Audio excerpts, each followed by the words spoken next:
Three things have happened since the World Cup final ended, and stacked together, they answer the question everyone is asking. 1, a red card was shown on the official feed and then deleted from the record. 2, the Spanish players who were grabbed by the throat and thrown to the ground are asking for nobody to be punished.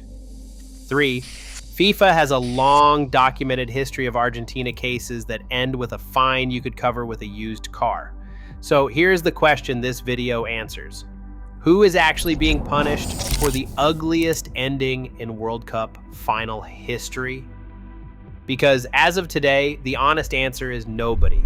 Not one player, not one coach, not yet, and maybe not ever.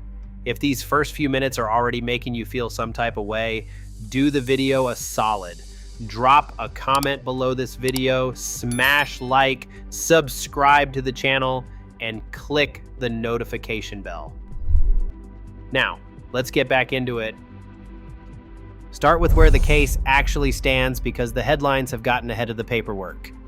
FIFA did open a formal investigation, appointing a disciplinary and ethics prosecutor under Article 36 of its code to examine what happened after the whistle. That part is real. But then the BBC reported the detail that changed the picture. The red card issued to Leandro Paredes was removed from referee Slavko Vinčić's match report, described as an administrative glitch on the official feed.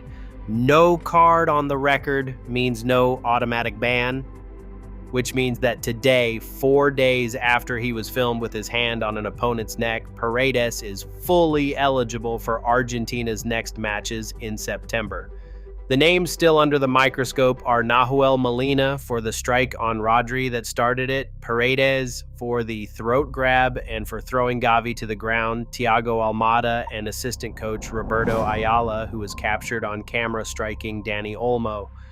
4 people in the frame, 0 punishments issued.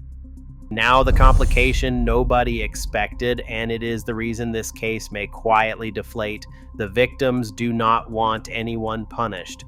Gavi, the player spun to the turf, has said publicly he is not bothered that Paredes escaped a red card. And this week, a Spain midfielder went further, saying openly that Argentina's players should not be sanctioned by FIFA at all. Think about what that does to a prosecution. The world champions, the ones who got hit, are asking for leniency for the men who hit them. It is a genuinely classy look from Spain, and it is also the single most useful thing that could have happened to Argentina's defense. Prosecutors move slower when the complainants are shrugging. Then there is the clock. And this is the part almost nobody explains. FIFA does not publish a timetable for these rulings. When it charged Argentina over the chaotic 2022 quarterfinal against the Netherlands, it gave no deadline at all, and verdicts in that tournament typically arrived only when they had to. The historical comparisons are brutal for anyone expecting news this week. South Korea's Park Jong-woo held up a territorial banner at the 2012 Olympics in August, and his 2-match ban was not handed down until December. When health officials stormed the field and abandoned Brazil against Argentina in September 2021, FIFA's ruling did not arrive until the following February, roughly 5 months later. So the realistic window for a decision here is not days, it is weeks at best and months at worst. The one forcing date on the calendar is early September because any suspension has to be served during Argentina's next official competitive matches. If FIFA wants a ban to mean anything, it has to move before that window opens. If it does not move by then, the punishment quietly becomes theoretical. So what does FIFA actually do to Argentina when it does move? The ledger is public, and it is not encouraging. In 2014, Argentina's players posed with a banner reading Las Malvinas son Argentinas before a friendly against Slovenia. FIFA's disciplinary committee fined the federation 30,000 Swiss francs and issued a reprimand for breaching rules on political action and team misconduct. That is the exact precedent for the exact same banner they unfurled after beating England this month. And here is the number that tells you everything about how FIFA weights its own rulebook. That same year, the federation was fined 300,000 Swiss francs for failing to bring players to 4 pre-match press conferences, 10 times more for skipping media duties than for a political statement about a war. In 2022, the disorder charge from the Netherlands match sat alongside team misconduct fines that ran around 15,000 francs. These are not deterrents, they are administrative fees.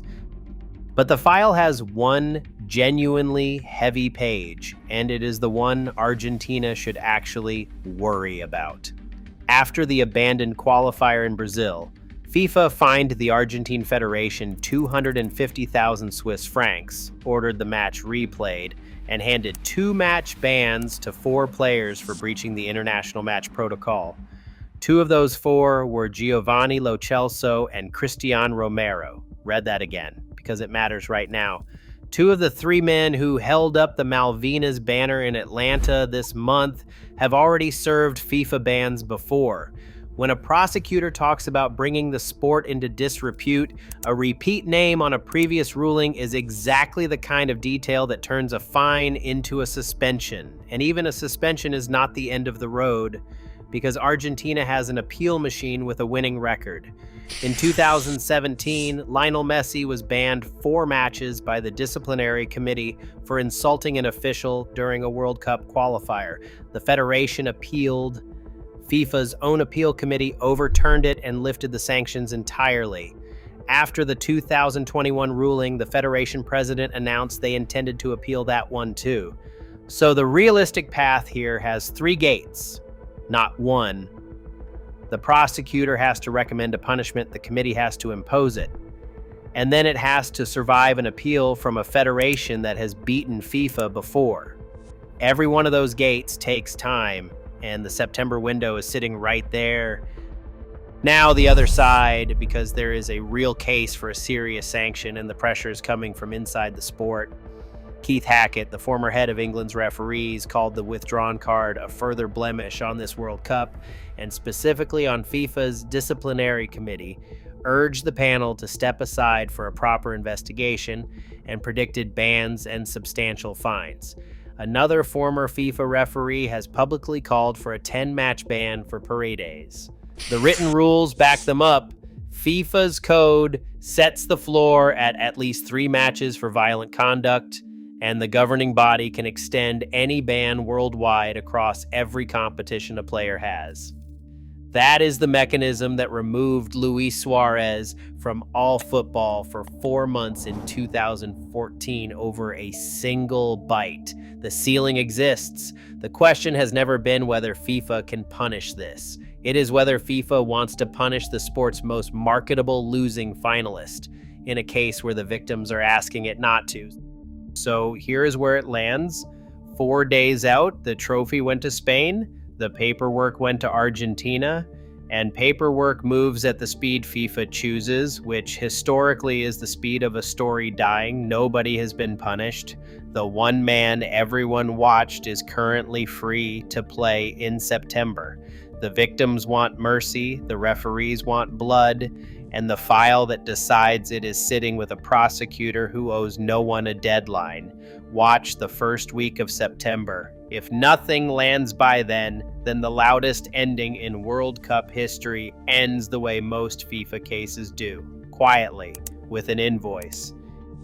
If you want more content like this, make sure to like this video, subscribe to the channel, click the notification bell, and share this video so you never miss out. Let us know in the comments below. Call the outcome now. Does anyone actually get banned, or is this a fine and a shrug? And should FIFA punish players when the victims are publicly asking it not to? And don't forget to share this video with someone who needs to see it. Hey, before you go, the previous episode of the Cup Theory series is Messi bathed him as a baby at 19. Yamal took his World Cup. The era just flipped, in case you missed it. And the complete binge-worthy Cup Theory playlist has every chapter of this World Cup waiting for you. Trust me, this is one of those series you'll want to watch end to end. Every match, every meltdown, every story the big networks missed.